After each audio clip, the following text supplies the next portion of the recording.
Submitting to censorship is to enter the seductive world of the giver.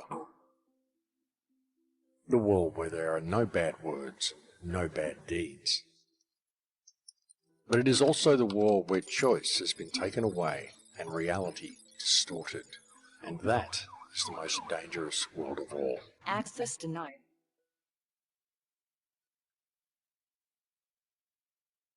Censorship is the first act of a criminal government desperate to cover its ill-doings from the people that it is controlling.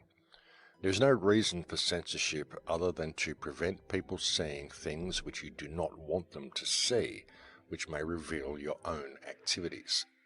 Censorship is a very good indication of the level of corruption your government has degraded to.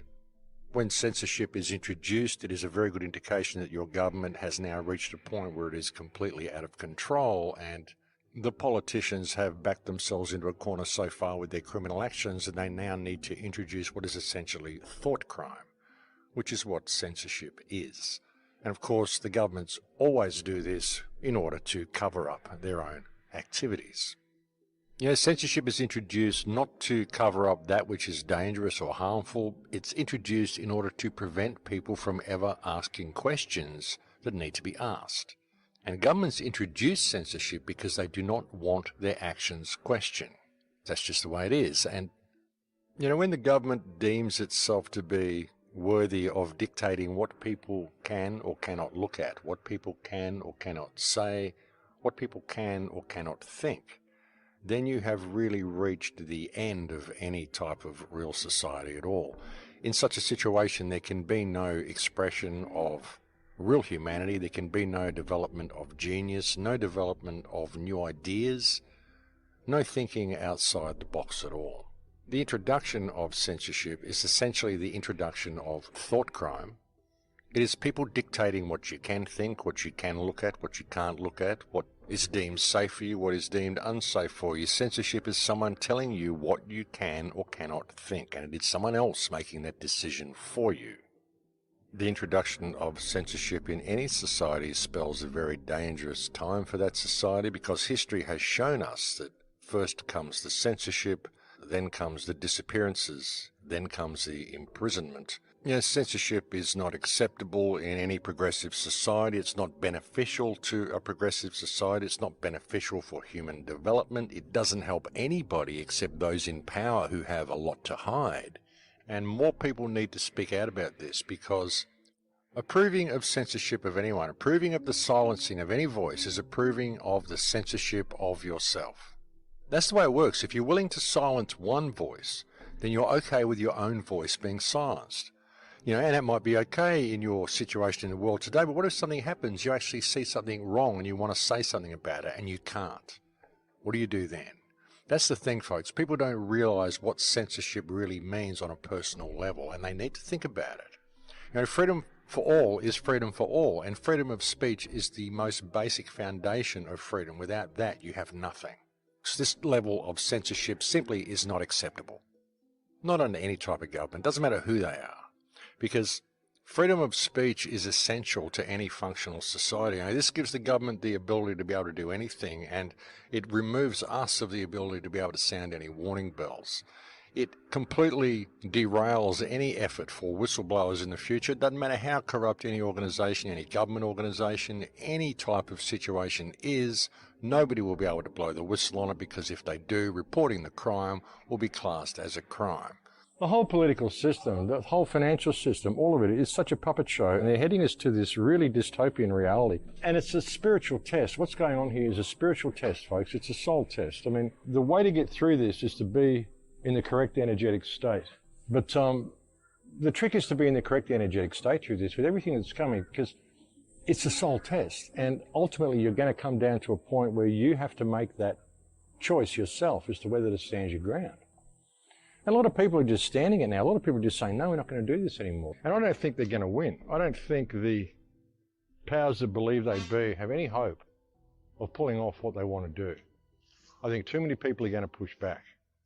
I think too many people are already. I think they've moved too fast. I think they've had to move this fast out of necessity. I don't think they wanted to, but they have to. just tell you to prepare for what's coming, folks. But keep a positive attitude to it all. You can't think that they've won. You can't think that it's all just a foregone conclusion and things are going to go to where the powers that believe they be want them to go, because such is not the case at all. I really reckon they've moved way too fast, and I think they've done so out of necessity, because they know the wheels are falling off. They know they're in trouble. They know that there's a lot of people waking up, a lot of people pushing back. I mean, the way they've done this, they've red-pilled most of the world themselves. So many people are getting it now. So many people are speaking out about it now. So many people are just not prepared to do what they're told anymore. And that's a really good thing to see. All, of course, because of the media enablers. That's how they're able to do it. And we've got to stop pussyfooting around with these people, folks. We really do. We've got to realise that we can't be nice about this anymore. We've got to start calling these people out. It's such an important time in history, and we've got to keep pushing back, because the people that are doing this, they don't take days off. That's why we shouldn't be taking days off either. Those of us who are awake, we need to keep pushing this, folks. It's a very, very important time. People really don't see what this system has the potential of becoming and really what it's going to lead to, and it's imperative that they wake up to it. It really is. And trying to find ways to combat this, really it all comes down to getting the information to people, and this is where the mainstream media has truly failed on the most phenomenal scale ever witnessed in media history, I would suggest. I mean, the mainstream media is so far off target in what they've been reporting on the news. I mean, they've always been bad, and the media was constructed in order to be the government watchdog. The media was constructed in order to blow the whistle on government misdoings and to tell us, we the people, what is actually going on in the world. But all the media does now is feed us what the government tells them they should feed us.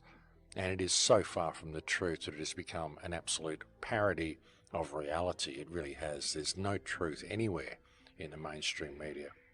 But it is getting quite desperate, folks. I mean, it's important that people really do pay attention to these things, and it's ridiculous, folks. We need to start taking things into hand ourselves, and we don't need violence or anything like that. All we need to do is make our voices heard. Be prepared to talk to your neighbours, be prepared to talk to your community, be prepared to go and make a bit of a noise at public gatherings and a bit of a noise at some of these government meetings, and let them know that we're not happy, let them know that we're going to start taking action against them, and that we've figured out what's going on. But, all of this has been planned. All of this has been long orchestrated. You never really look at the bigger picture, and I really do wonder what on earth is really going on here. But that's what appears to be happening, And when you see that the underlying fabric of this society is based on fear, I mean, all of it is based on fear, fear-based mind control. It's the whole thing, folks. Just the way we have to worry about survival so much and gathering the paper we need to pay to be alive and getting these little pennies to put in our money boxes and, in fear of the concrete jungles we live in. Everything about this system, this whole reality is an emotional mirror.